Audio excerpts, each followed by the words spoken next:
아시아 지역의 주요 이슈를 키워드와 관련 검색어를 통해서 살펴보겠습니다. 첫 번째 키워드, 일본 쪽 소식으로 함께 해보도록 하겠습니다. 일본의 통화 정책에 따른 국내외 사회에서의 우려 섞인 목소리가 나오고 있지만 국민들의 지지율은 상승을 하고 있다고 합니다.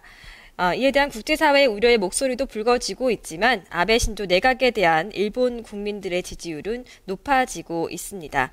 어느 정도의 지지율을 받고 있을까요? 관련 검색어를 통해서 살펴보겠습니다.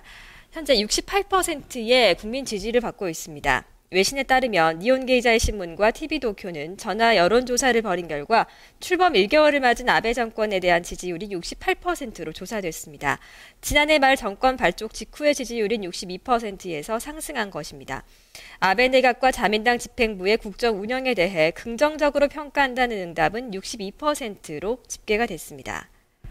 자, 관련 검색어를 살펴보겠습니다. 어떠한 점에 이렇게 환호를 하는 것인지 바로 디플레 탈출을 위한 정책적인 방향을 긍정적으로 보고 있다는 평입니다.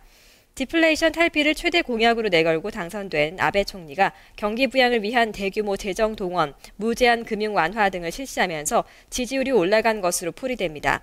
이달 초 13조엔 규모의 추경 예산을 편성했고 또 이번 주에는 4월부터 시작될 2013 회계연도 예산안을 승인할 계획입니다. 아베의 집권 이후 엔화 가치 하락하고 있고요. 주가는 상승하고 있습니다. 두 번째 키워드, 중국 쪽의 소식으로 살펴보겠습니다. 다음 키워드는 중국 상하이가 자유무역지대를 추진하고 있다는 소식입니다. 이러한 자유무역지대는 세관의 개입이 없이 상품이 자유롭게 이동하고 또 가공, 수출되는 지대를 말합니다. 내걸고 있는 모델이 있습니다. 제2의 홍콩으로 도약을 하겠다라는 이런 포부를 가지고 있는데요. 외신에 따르면 양슝 상하이 대리시장은 지난 27일 업무 보고 발표를 통해 올해 상하이시는 자유무역지대 등 여러 경제 체제 개혁을 시범적으로 추진할 것이라고 말해 사실상 상하이시가 자유무역지대로 선정될 것임을 시사했습니다. 상하이는 홍콩을 모델로 한 자유무역지대 설립을 추진해 왔습니다. 이에 따라 기존 보세구역을 토대로 자유무역지대를 건설할 것으로 보입니다.